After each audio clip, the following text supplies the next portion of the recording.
हेतू परिपूर्ण करण्यासाठी वृद्धाश्रमाची ओळखी करून देतो आणि कुठला हेतू साध्य करावा या महत्वाकांक्षेनं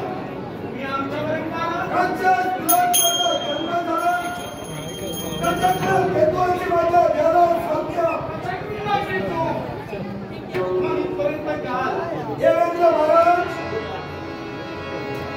ज्या व्यक्तीचा जन्म ज्या कुलात होतो त्या कुलाबद्दल त्याला स्वाभिमान असावा हे सत्तेनं आपल्या कुलाची ख्याती व्हावी आपल्या कुलाचं अभ्युदय व्हावं असं प्रत्येकाला वाटत असतं प्रचंड केतुला तेच वाटतंय माझ्या राज्यात कुलाची ख्याती या विश्वाच्या सर्वत्र चिरकाल ठिकाणी विश्वाच्या ठिकाणी उदा व्हावा माझ्या राज्यात कुलाचा व्हावा राष्ट्रात कुलाचा व्हावा या महत्वाकांक्षेनं तुम्ही स्वर्ग झाल्यापर्यंत आला काय सहकार्य करू शकतो त्याला देवेंद्र महाराज राष्ट्रात कोण जनविधान छानाला येणार समाज जरा पण सहाय्य करणारा हा कोणीला बघ का आई दिवस फक्त आचरणांच्या स्वाधीन करा आई दिवस जेणेकरून या विश्वाच्या ठिकाणी प्रत्येकाच्या मुखात एकच नाव राहील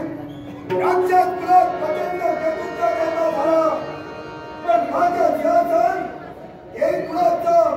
तर देवतांचं राजा सिंहासन आई दिवस का होईना पण उपभोगण्यासाठी तत्पर ठरला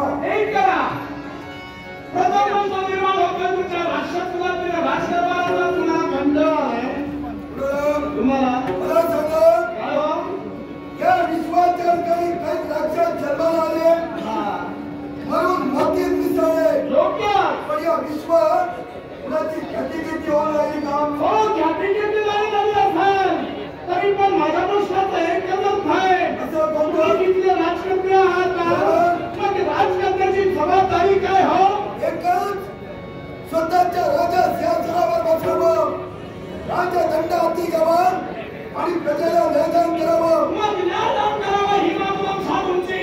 मग त्या न्यायदानाचा त्याग केला प्रजेच्या संरक्षणाच्या जबाबदारीचा त्याग केला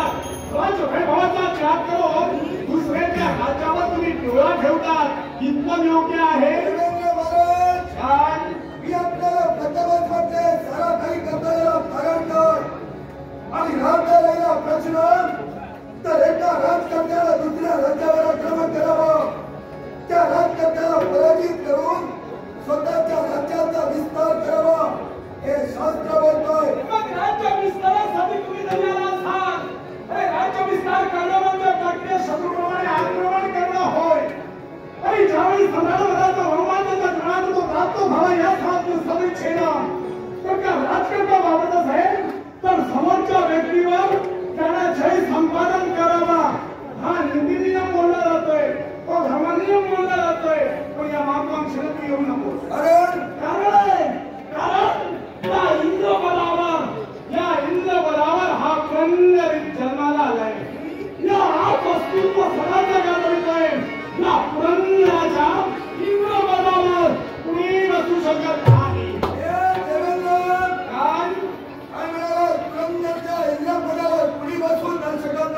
बसू शकत नाहीये पण ते आतापर्यंत कुणाला साध्य झालं नाही असं तुझं म्हणणं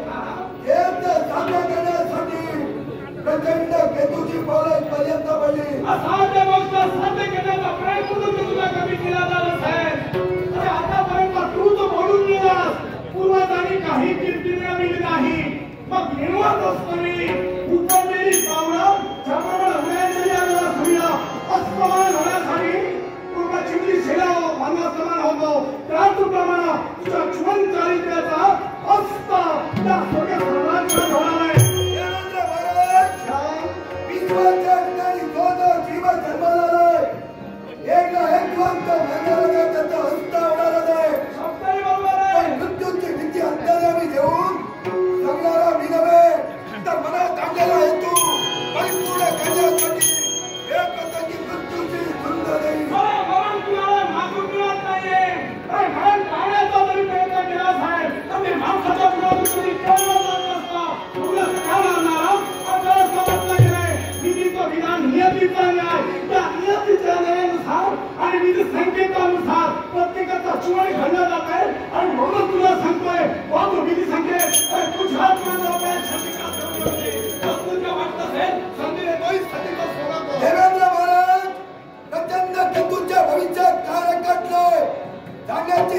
शक्ती माझ्यात नाहीये, पण माझ्या मृत्यू मला थांबवण्यापूर्वी स्वतःची इच्छा पूर्ण करण्यासाठी पूर्ण होणारच नाहीये. अरे शक्ती सामर्थ्यावर माझ्या बळावर माझा विश्वास आहे. आमचा विश्वास आम्ही ठरवत नाही. त्या ठिकाणी राजशास्त्राचा अस्तित्व नाहीसा होईल.